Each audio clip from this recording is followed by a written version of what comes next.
Hey, Cannapreneurs. Before we get started with today's show, I just want to mention one of our sponsors because it really does cost a little bit of money to get a radio show, a podcast, a video production, social media, a website. Everything that's included in bringing you this show requires a little bit of investment, and our sponsors have stepped up and done that for us. Today, I want to highlight Dairy Berry's Recording Studio. Dairy Berry's Recording Studio, located in Arvada, Colorado, is your local recording studio with affordable rates, well experienced, and will make your music, your show, or any audio you have sound great. Take a look at dairyberriesrecordingstudio.com or give Mark a call at 303-456-8216. Thanks again to all of our sponsors.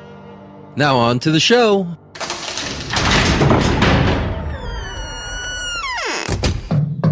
Open up, Colorado. It's 420. Time to grind and burn. This is not your son's stoner show.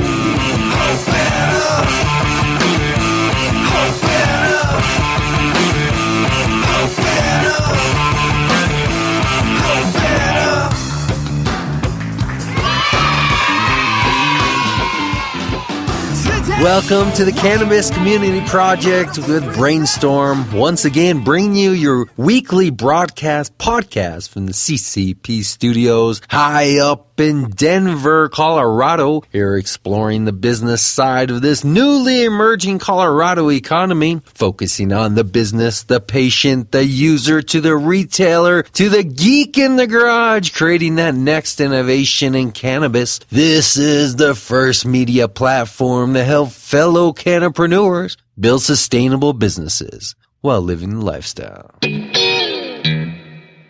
I am so thankful to be back in 2015 with the show. Already moving along. Can you believe it? Already a couple weeks into January. Have you made your resolutions? I haven't. I don't believe in resolutions. I just believe in constantly doing.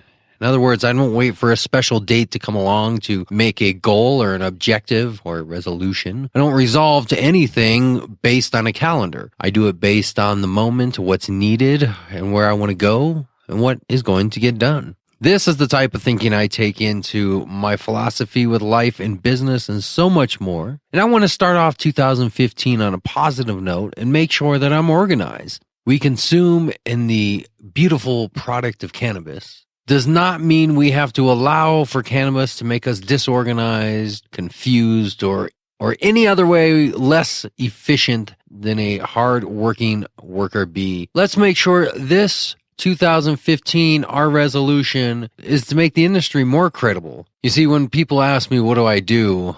I used to say, well, I'm just in media and marketing. And then I started saying I was a podcaster, which inevitably led to, well, what do you podcast? What's your show? Dance around the issue so many times, I've come to resolve. I'm a podcaster who does a show about cannabis, specifically about the industry side of it here in Colorado, but I'm a podcaster, a newly emerging industry also. Podcasting, something that maybe you thought of or something that you would like to partake in here at the CCP Cannabis Community Project radio show. This podcast needs people out there in the community who want to be part of the community. Come get involved. Be on a microphone and put together a segment. Come produce your own show. We'll help you out. Let's build a network because media is just as much needed. This year, I'm going to get organized by making sure that my business, my radio show, my media, and everything else is in line. Organization is going to be my key to success this year. I will need to make sure because I plan on being busy. The busier you are, the more money you're going to make. So the key is to stay busy. Well, how do you stay busy? You stay busy not by simply just running around like a madman, but by being organized. So I'm going to use every access to technology and power I can this year to be organized and start my business. What are you going to do this year? What is your resolution? What have you resided to make yourself this year, this 2015? How old are you? Doesn't matter. What do you want to do? Doesn't matter. So what matters then? What are you doing? What are you doing this year, right now, even as you listen to this? You know, the whole reason I made this show an audio show is so you could multitask. Listen to it as you do something else. That is the eternal question. Not to be or not to be, but to do or not to do. What are you doing? If you're not doing something towards what you want to be doing, well, you're probably doing something towards what somebody else wants you doing. And I assume that pays less. So figure out what makes you happier. Working in a less paying job with somebody else telling you what to do? That's what I resolved to many years ago. And that's what I'm going to continue on this New Year's as my unspoken and always burning flame eternally resolution, and my always eternal flame burning resolution to stay on track, to be self-employed, an entrepreneur, a cannapreneur. This is my goal. I don't need to wait for January the 1st to say it. This is what I wake up for every morning. What do you wake up for? What do you wake up for? What keeps you up at night?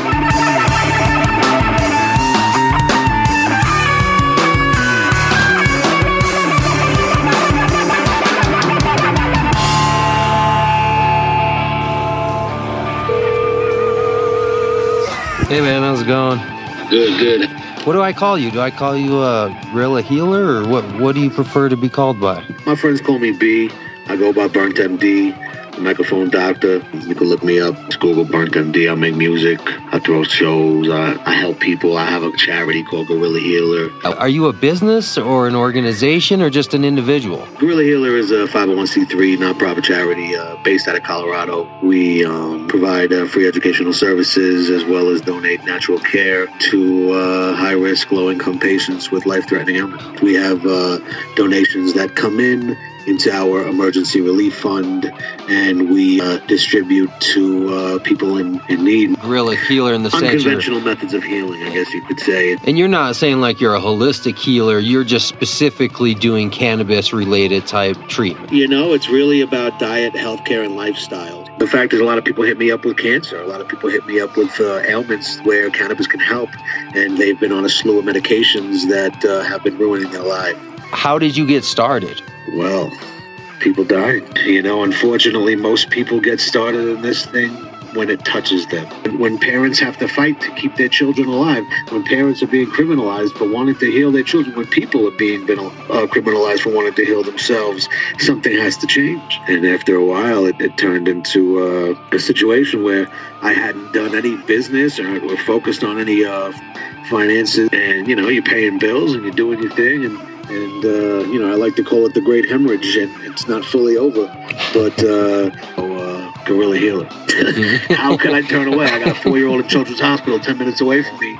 We're trying to keep alive. I got a patient who literally her life has been changed. She was supposed to get a knee replacement surgery. I got people with cancer who are hitting me up feeling better than ever. I got people with non-stop ailments. It's never going to stop. People are always going to be sick until we start addressing the preventative measures.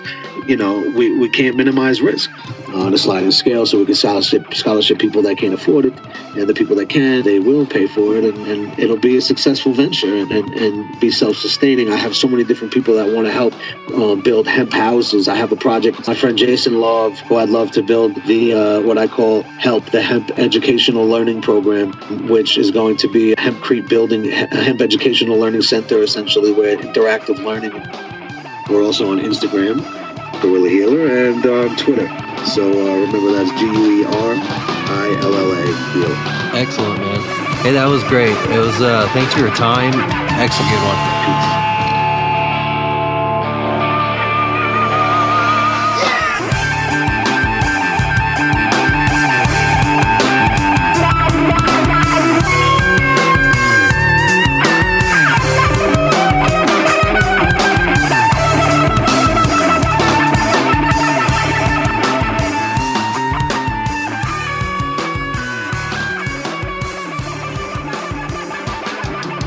Hey, if you have an idea or some thoughts about business, maybe you have a business you would like to promote on the show, contact me, brainstorm at cannabiscommunityproject.com. Have you heard of the Cannabis Commodities Exchange? CCX is the premier wholesale trading platform for licensed cannabis businesses around the country. If you don't have a state-issued license, that's okay. Anyone over 21 can sign up on CCX to get a glimpse of the first trade-driven overview of the cannabis industry. Becoming a member at CCX is fast, easy, and best of all, free. So sign up at www.canexchange.com or call us at 1-800-498-3CCX. Whether you need to sell your surplus or fill your shelves, CCX is building bridges for your business.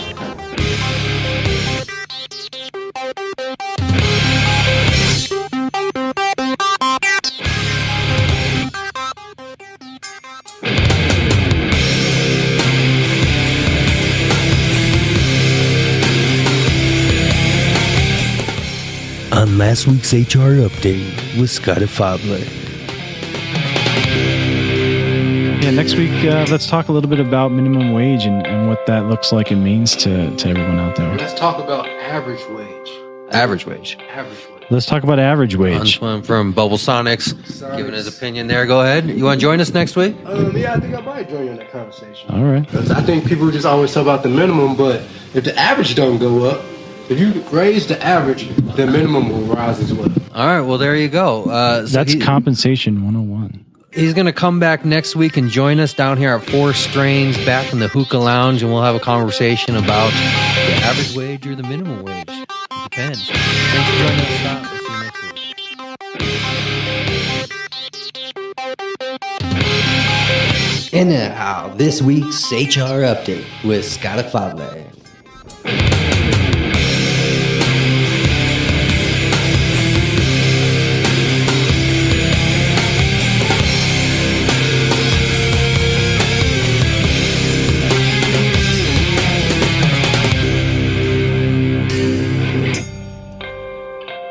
We are back for another week of the HR Minute with Scott Afable. Did I say that right? You got it. All right, down here at Four Strains in the back of the house in the Hookah Lounge. Come down here and join Mike. You might remember Four Strains, 1548 West Alameda.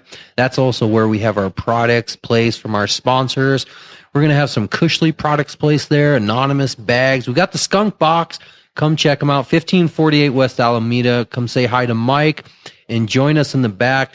This week for the HR Minute, Scott's going to give us a little bit of insight to the minimum wage and join with special guests back for another appearance, Antoine from Bubble Sonics, giving us some ultrasonic cleaning, but also going to jump on the mics because we're going to talk about wage, whether it's minimum wage, average wage, living wage. Let's talk about money, just as important, especially if you're in the industry trying to make a wage, pay for your kids, pay for your house. If you're like me, you got a kid. Scott has a kid. Anton, you have any kids? No children yet. But eventually we're going to get to a point where we're going to have to talk about wages, right? Because everybody would love to do this for free. I know I would love to sit around and smoke cannabis and talk on microphones all day long, but eventually I have to pay the rent. So let Scott take his HR Minute, and then let's do this week a little conversation, Q&A afterwards. Scott, I'm going to give you the microphone. This is your minute. All right. So in November, we all know about cannabis winning 3 out of 4 that we needed. You know, DC being the most little known and often overlooked. Liberal measures to increase the minimum wage in 4 states and 2 California cities were voted on, and they all passed. So that's pretty good. And then paid sick leave laws were also enacted in Massachusetts. Another very, very interesting thing. 2 cities in New Jersey and also Oakland also had increases in the minimum wage. Now, President Obama's been pushing for increase of the minimum wage from the current $7.25 to $10.10 to index with inflation. You know, we'll see as Republicans supermajority if things are going to happen. Thank you, Scott, for that HR Minute update. Hey, let's turn this into a conversation this week since it is such an important topic. I don't want to spend just 60 seconds on it. Let's spend at least 6 minutes on it. We have Antoine from Bubble Sonics here who's going to give us some ideas about wages. Let me do a little bit less talking and turn the microphones over to somebody else. Go ahead, gentlemen. Talk about wage. Change our lives. The way I feel, I think that'd be great if they raised the minimum to $10.10. What about the average people who's already making $10.10? Do they get that $3 increase too? Or is it just the people at the minimum that get the $3 increase? You know, I think everybody should get that amount of increase if we're going to do it that way. There's not only wage, but just social well-being and things around bringing livelihood and the health of the American population up. Just something that needs to be addressed. They want us to eat healthier, though, but eating healthier costs more. They That's want true. us, to be more active, but they're closing parks and building 24-hour fitnesses and gyms, which we have to pay to use. Everything to make us better, we have to pay to make active. I mean, not every situation. You could go outside and still run and jog, though, but how can you live a life that is, healthy and comfortable? Yeah. I think every American would say it feels great to struggle and to overcome, but sometimes you need some comfort. Yeah. When you should come home, it should be comfort, not struggling just to make ends meet. That way, you're never around for your kids. Big thing is people working for minimum wage and they're doing it 3 times over. Yeah.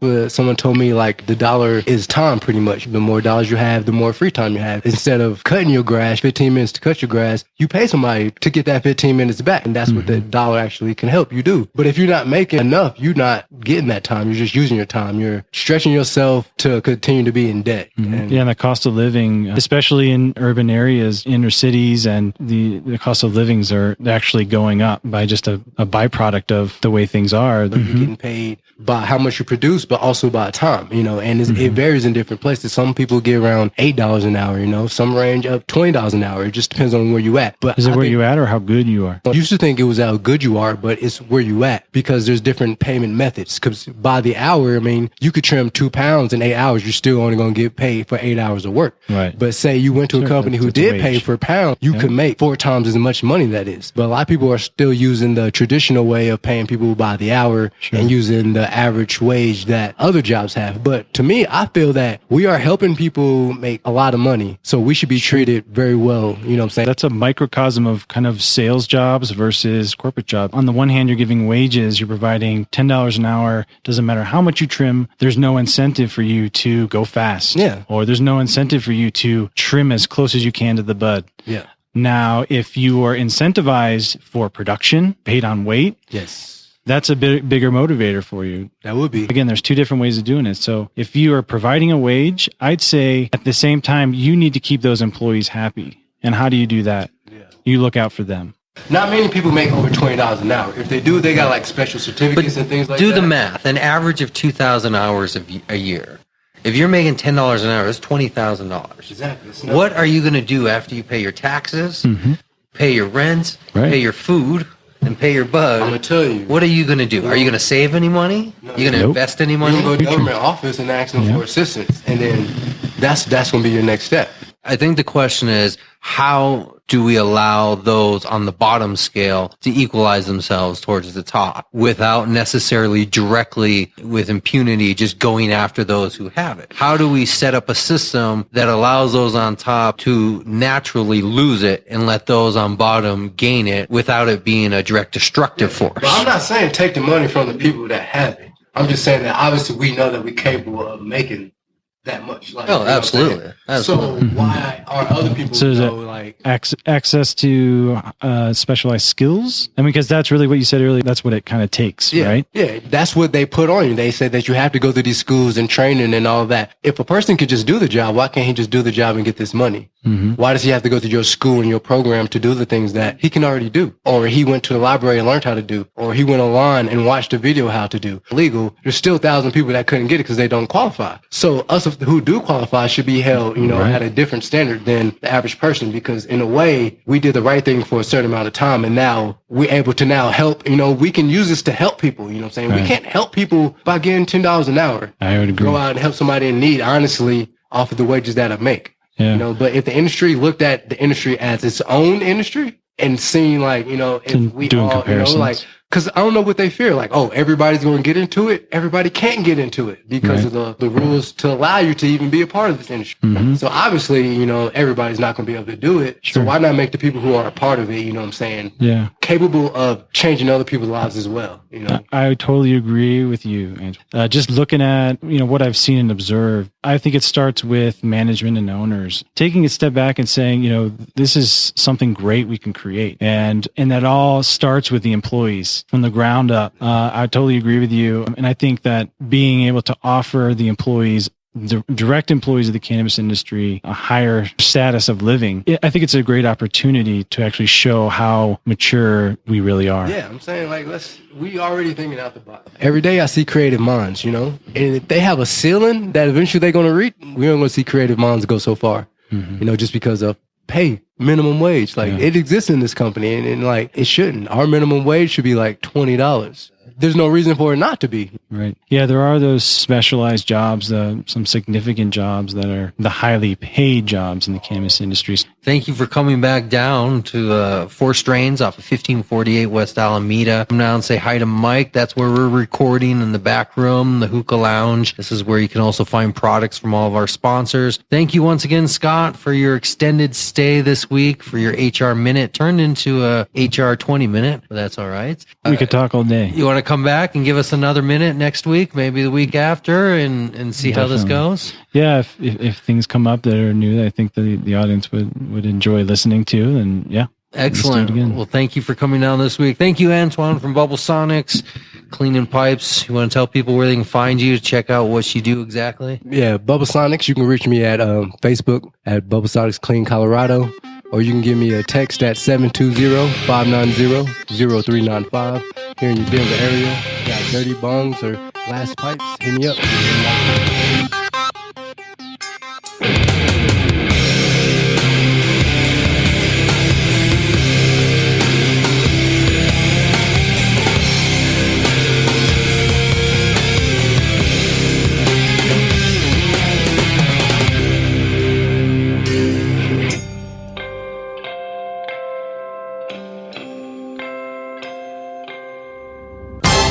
I'm just like, what? Like, man, I doubt it. Oh my God, I'm peeking! I love cannabis. Right. Well, there you go.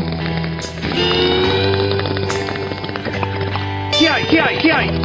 Smells so green. I'm fucking wasted.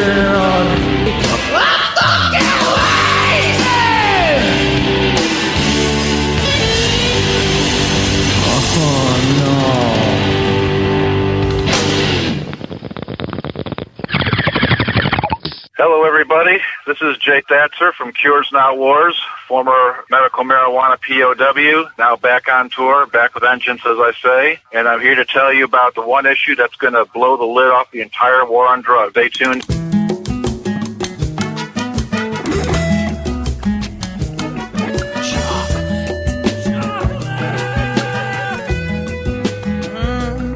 I got just the thing to make you smile. Marijuana. I'll turn that frown upside down and make you happy. Take my hand now, I'll take you somewhere and play, baby. Marijuana. Go kick off your shoes, let's go dancing in the rain.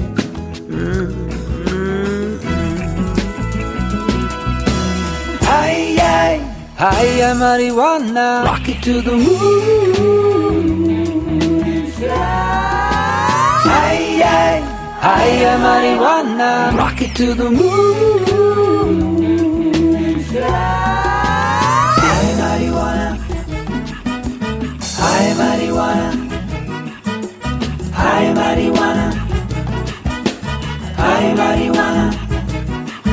I live and love, you make me laugh. Marijuana. You're the reason I get out of bed en la mañana. Oh, sigo enamorado de tu luz. Ooh, I love the way you chase away my blues. Hi, marijuana. Rock it to the moon. Hi, marijuana. Rock it to the moon. Fly. Hi, marijuana. Hi, marijuana. Hi, marijuana. Hi, marijuana. Very interested in learning about this Ibogaine. I've been hearing bits and pieces about it. Last time we spoke about some political issues and activist issues.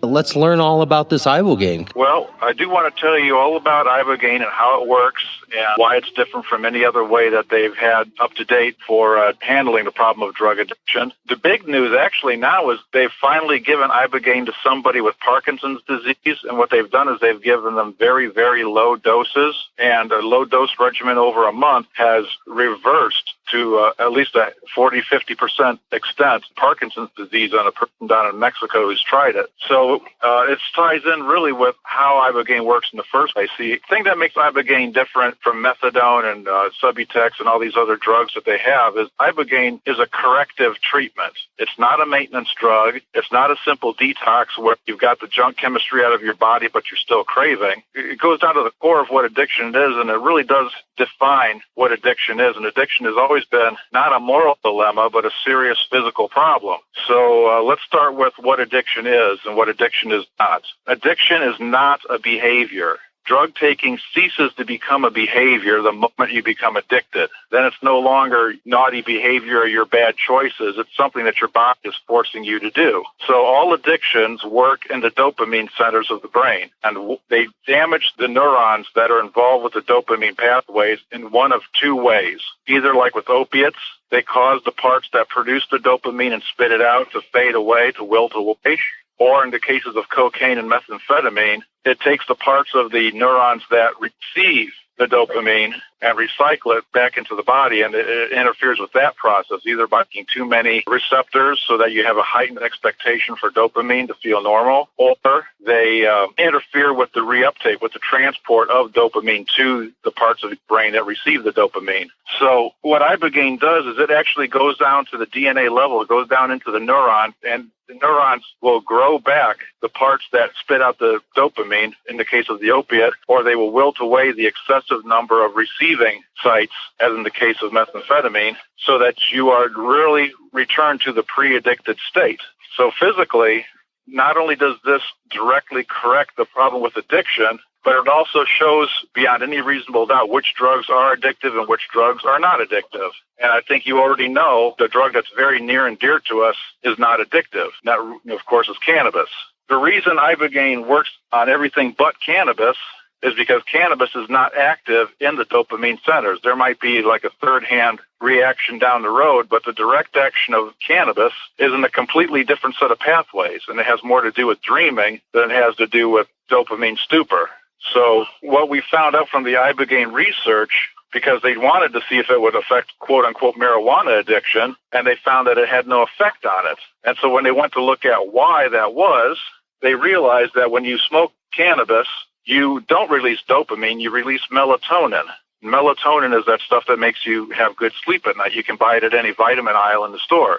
Dopamine is a completely different pathway. It's not really directly affected by any of the cannabinoids at all. What cannabinoids are famous for cases like MS, for instance, is the production of anandamide. Anandamide is a growth factor that's important to all cells in the body being able to build up cell structure. So it's a growth factor in cannabis, which is kind of like the growth factor that's released when you take Ibogaine. Ibogaine releases a growth factor called GDNF. And GDNF is a growth factor specifically for neurons. This is what causes your neurons to grow back to the way they're supposed to be, thus providing the correction to the damage that addictive drugs have caused the person that is addicted to them. The medical definition, it's actually been something that's always been around, but because of the need to include cannabis into the bin of addictive drugs, they've had to water down the definition of addiction to the point where you can have Oprah Winfrey on TV telling a crack whore that Oprah can relate to the crack whore because Oprah's addicted to French fries. Which is it's funny, but it's also very insulting, because this is not a craving for French fries. It's not a fixation. It's not ADD. This is something that your body is hijacked by the damage that the addiction has done. So for a heroin addict, it's the most obvious. That's the clearest way to understand addiction. The heroin addict has been injecting the artificial source of dopamine, because that's all heroin is. That's all the opiates are. They're an external drug that mimics dopamine. And your body eventually, since your body is very adaptable, it says, well, why do I need to produce my own dopamine when I've got the steady supply of external dopamine coming in, which is giving me more than way enough dopamine to have my levels where I feel comfortable. So what happens is when they don't do the artificially injected dopamine substitute, their body has either reduced the production of its own natural dopamine, or in the extreme cases has stopped producing dopamine altogether.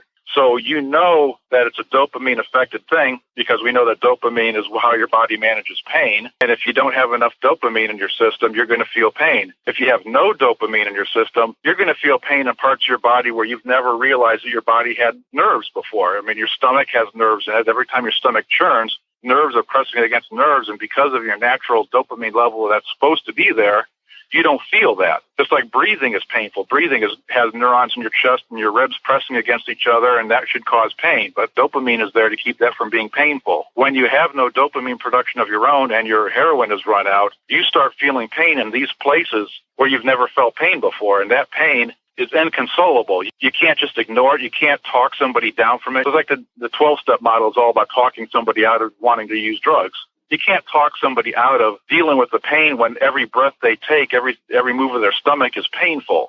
You have to treat that. You have to treat that medically. You can't treat that psychologically. You can't treat that with the group therapy session. So this is definitely looking at it from a biological standpoint, where doctors will talk about withdrawals and the DTs and various other types of withdrawing from a chemical can be physically harmful to the body because your body has become addicted to it, which is slightly different from a kind of an AA stance of looking at an addict. An addict was more defined by what happened to a person when they drink, meaning the actions that resulted after they took a drug or after they started drinking, is kind of how one was defined as an addict, not necessarily a biological switch like you cross the line, or even a consumption quantity where, you know, if you drink 10 beers, you're an alcoholic, or you drink 2, you're fine.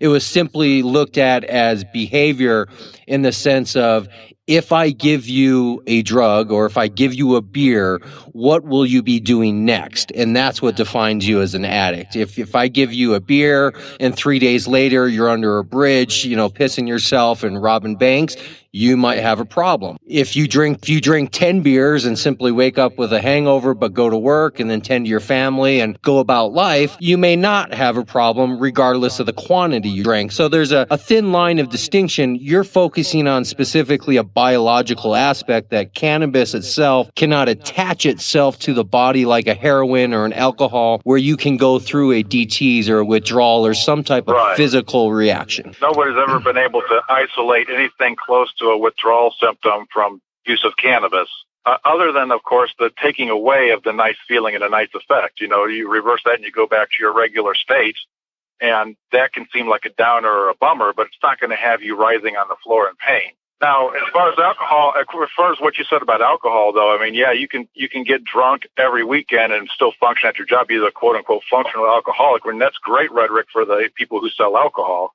But the thing is, the physical addiction is still there. It's how you manage it that determines whether or not you're motivated to go into treatment for your addiction. So if we take a drug like methamphetamine, methamphetamine can really rapidly bring you to the point where you realize you want to quit. So when you realize you want to quit and you realize after that you can't quit because your body has been hijacked, like I say, by this need for excess dopamine, then you have a medical problem. You're not going to talk somebody out of that in an AA meeting. And the real unfortunate thing about AA is the first thing they do is they tell you you're an alcoholic or you're a drug addict, and you're always going to be. Basically help the drugs steal your identity from you. What you really want is to get back to the pre-addicted state, and the big part of getting back to the pre-addicted state is recovering your identity of who you were before you were affected by the drugs. That sounds very controversial. Yeah, because those years you spend addicted to drugs, you're not exactly building character. Right. But isn't this going back to kind of the AA standpoint of the drinking was a tool and a symptom? It was something going on in your life before that led you to that overconsumption of the chemical. I mean, and let's say... That's a good segue to the next half of this, because Ibogaine isn't just a physical solution. Ibogaine also has a very strong psychological component to it. And then that gets into a rather boring discussion of how your brain categorizes information that comes in. One thing about sleep, and of course an Ibogaine treatment is really just a long session of REM sleep. Sleep is the healthiest thing your brain can do. But one of the things that sleep does is it takes all the raw data that your senses have brought in during the day and transmutes that into knowledge and learning and things that you actually know that are stored in your brain. And they're categorized in your brain by your emotional attachment to those things. So emotion is very important. So you have emotional problems, but you may try to treat those emotional problems yourself with an addictive drug. And then you end up addicted, and then you've got this extra problem of addiction on top of the problem you had before. So like what I said about returning to who you were before you became addicted, if who you were before you became addicted was a mess, Ibogaine can still help you. Ibogaine is like having a psychologist inside your brain who knows all the right questions to ask. When you go through therapy, it's a guessing game for the therapist to try to work through these questions to try to get to the bottom of what's really bothering, what's really causing, the pain inside you. And fear of that pain is what keeps people in their psychological state. But Ibogaine bypasses a lot of the guesswork because inside you already know what the problem is, and you need something that will allow you to face that problem in an unemotional, detached way. And that's where Ibogaine allows you, it gives you access to all your memories, and it allows you to, in a controlled way, not like a hallucinogen where it's going to happen to you and you've got no choice over what happens. With Ibogaine, you have a choice over where the quote-unquote hallucinatory aspect of it goes. These visions that are basically a waking dream. You're awake, but you're dreaming. And the dreams are not pink elephants, imaginary things. These dreams are actually based on raw data that you've taken in that you have either associated with improper emotion so that they're miscategorized, or they never got associated and they're just basically clogging up your buffers. And so Ibogaine helps you sort through that. Is it from this idea of the lucid dreaming that if you're dreaming but aware of it, you can start to have control over it and thus form it and reshape it and redirect it and have it manifest itself into the real world?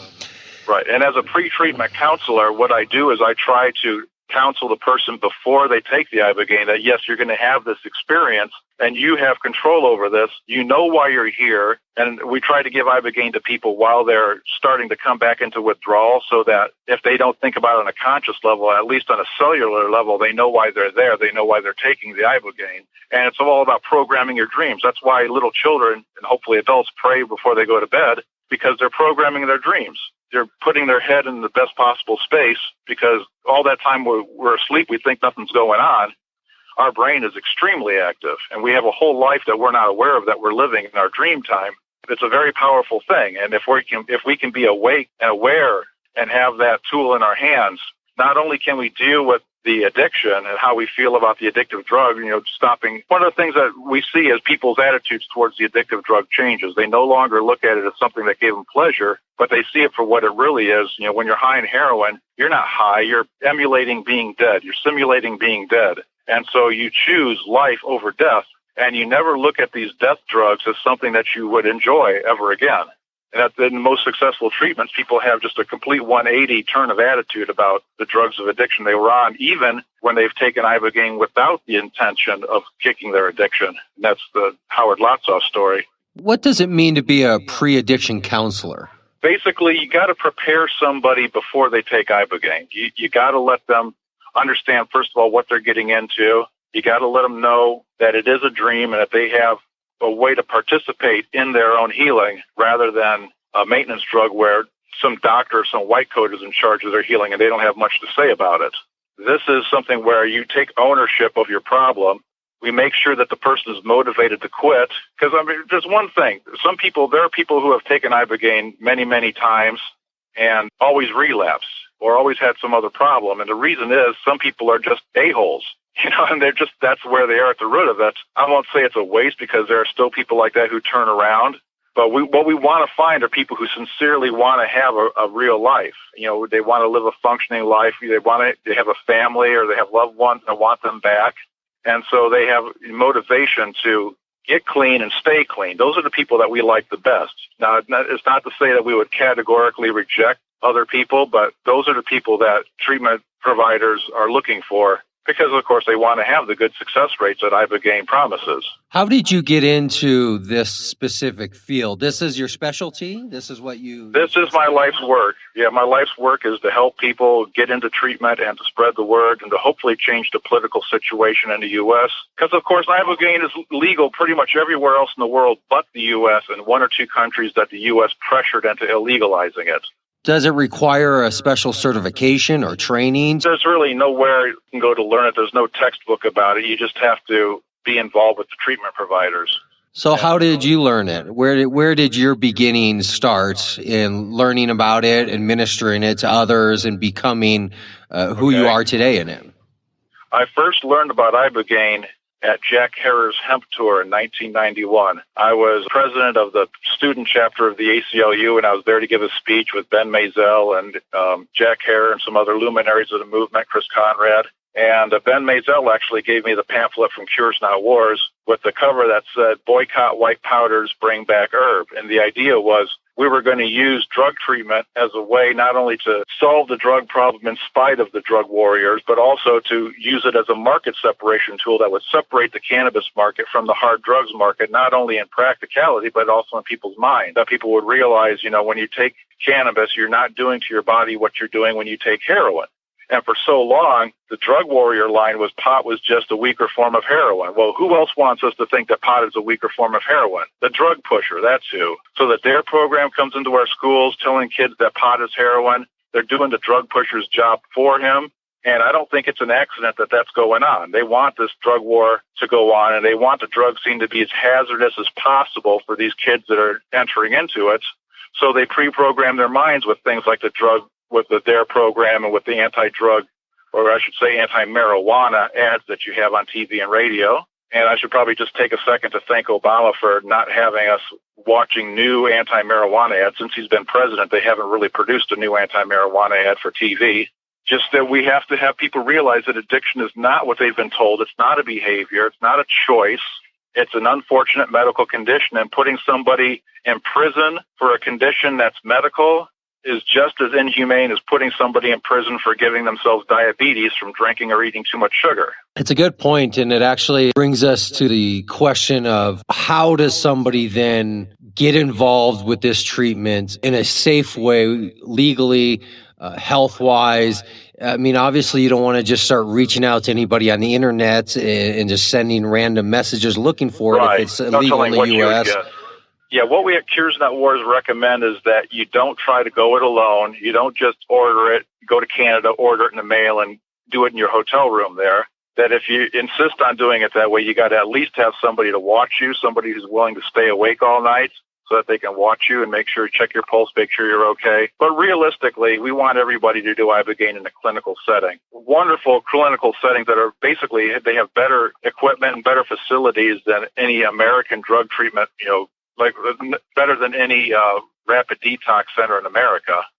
They've got EEG machines. They can do blood platelet analysis right there.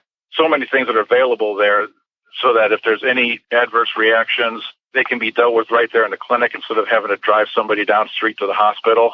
So Mexico has two very good ones. The one where they treated the guy for Parkinson's disease is called the Genesis Center. And a Genesis Treatment Center is in Baja, Mexico. Like I say, this is just an example. We've got treatment centers, and the original, really, one of the best ones in the world is in Holland. A woman named Sarah Glatt, who has basically the original Ibogaine treatment center for the world. And so she's probably treated more people than anybody else just by the time she's been at it. The real thing we want to do now is we want to take the treatment solution to the war on drugs to the very front lines of the war on drugs. In order to do that, we want to start a clinic in Afghanistan. Since Afghanistan is where 90% of the world's heroin is coming from, we figure that would be a most appropriate place in the world to put an Ibogaine clinic. I don't know how logistically that would work, but wow. It's not easy, definitely, because you have to deal with, religious figures that are in control there, and there's no real central government to make anything happen on a nationwide level there. That's a plus and a minus for us. And like I say, it's a new project. We're raising funds for that right now. If you want treatment, though, that's the main thing. We want you to contact Cures Not Wars because we know all the clinics in the world. We know the people who are reputable, and we know the people who aren't reputable. We know the sources that are reputable. We know the sources that aren't reputable, so that you're going to be set. You're not going to have to. We're going to take all the guesswork out of this for you. The other thing is, if somebody says that they're giving treatments on U.S. soil, I'd be very skeptical of that, and I would also recommend you don't do a treatment that's not in a clinical setting. I can't stress that enough. I mean, it's just another hallucinogen, basically. It's not LSD-like, but it still belongs in that category. And all the hallucinogens are basically safe enough to take by yourself.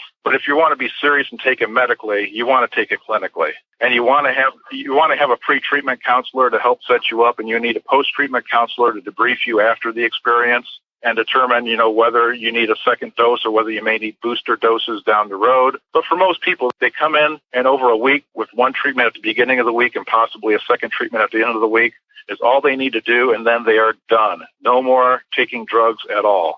Of course, unless they want to maintain their sobriety on cannabis. Right. Wow. Well, I mean, I guess the best way they would understand it, since they're drug addicts, is don't go take Ibogaine like you would take your heroin, cross the border and then go to a hotel and lock yourself in a room. Take it more like you might do LSD, with a group of friends and maybe one person kind of not doing it, watching out for everybody else, and more of the clinical setting. But let's make sure people have some clear contact information, because I know there's going to be people with questions, for better or for worse. I might warn you, not everybody will agree. But let's give out some clear contact information so people can learn more and maybe follow up and have some direct interaction. A good immediate contact to use would be the email address of Dana Beal, who's the founder of Cures Not Wars. And so that's Dana, D-A-N-A, at Phantom, PHANTOM.com. So that would be the first and quickest way to get in contact with us. We do have activists in Cures Not Wars all over the country. I myself being one of them, I handle the Midwest. So if you want to talk to somebody in person about that, you can contact me if you're in any of the Midwest states, let's say from Chicago to Reno. I'm willing to drive out and talk to you and your family and give you the counseling you need to determine whether Ibogaine is right for you. And you can contact me at 402-438-4577. What we're looking for right now are people who have Parkinson's disease or any of these other neurological, neuropathic, progressive diseases, because those people may be able to be involved in the study that's currently going on at the Genesis Clinic down in Mexico, where basically in the rest of the world, they've already determined that Ibogaine works and is safe to treat people with for addiction.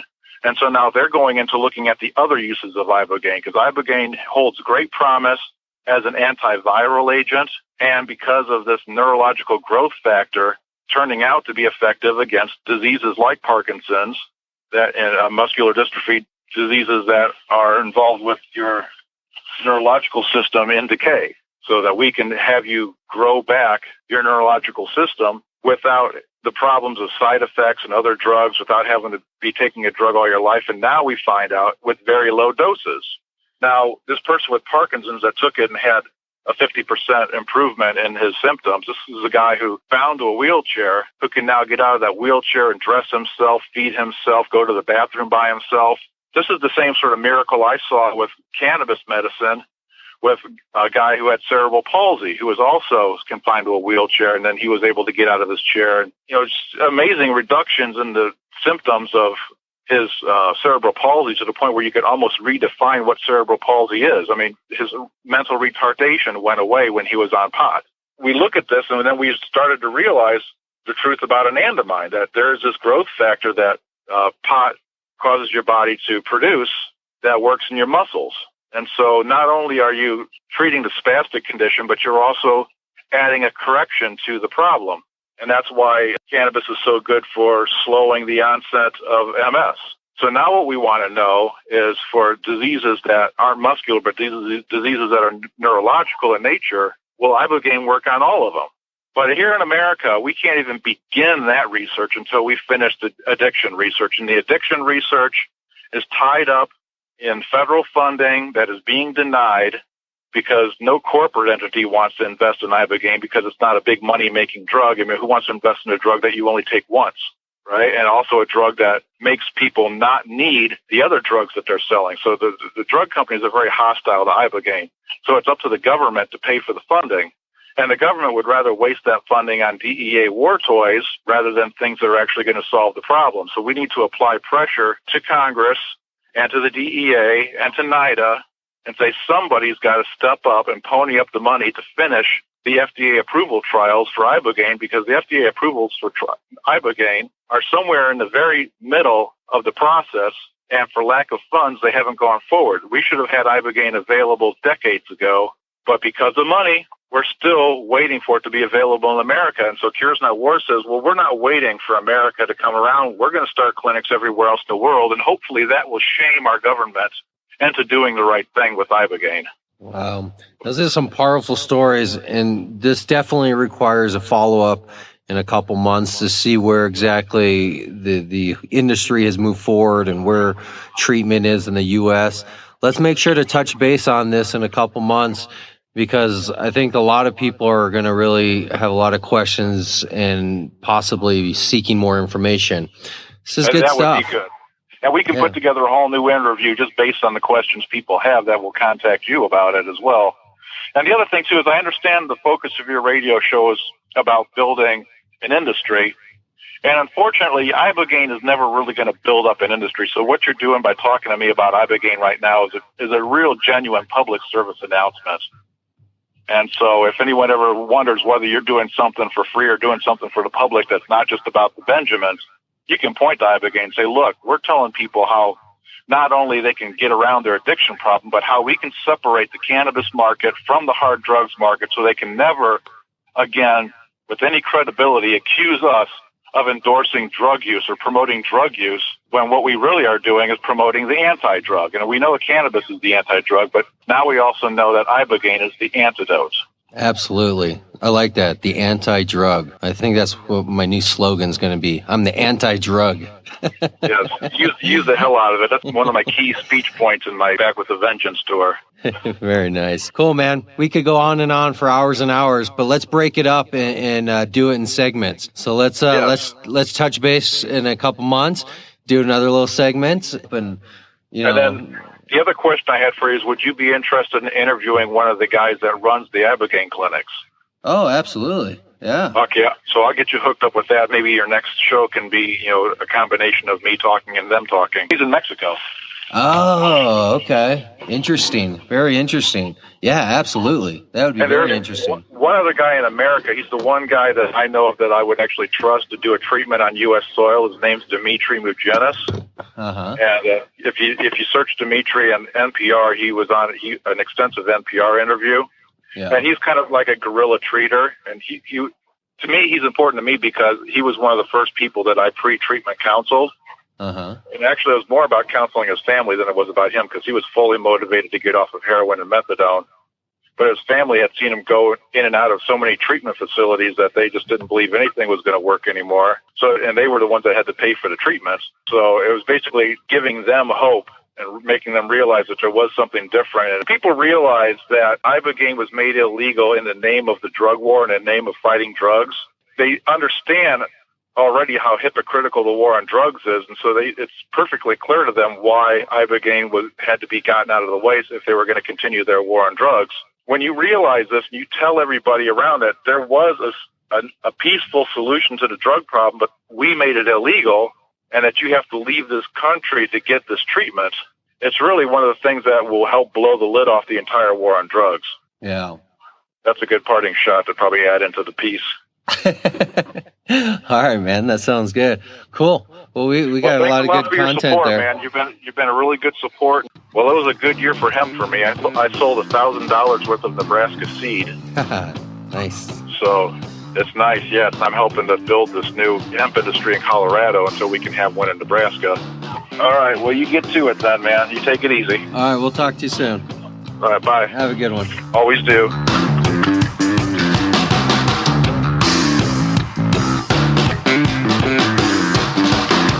Thanks for listening to this week's show. Make sure to come back next week. We're going to have more guests lined up, speaking with dispensary owners, growers, business owners. Make sure to follow us on all of the social media, Facebook, Google+. You can listen to our shows live from the website or your preferred listening platform. Find us on iTunes, Stitcher, SoundCloud, Spreaker, even YouTube, all under the same name, CannabisCommunityProject.com. We'll see you next week.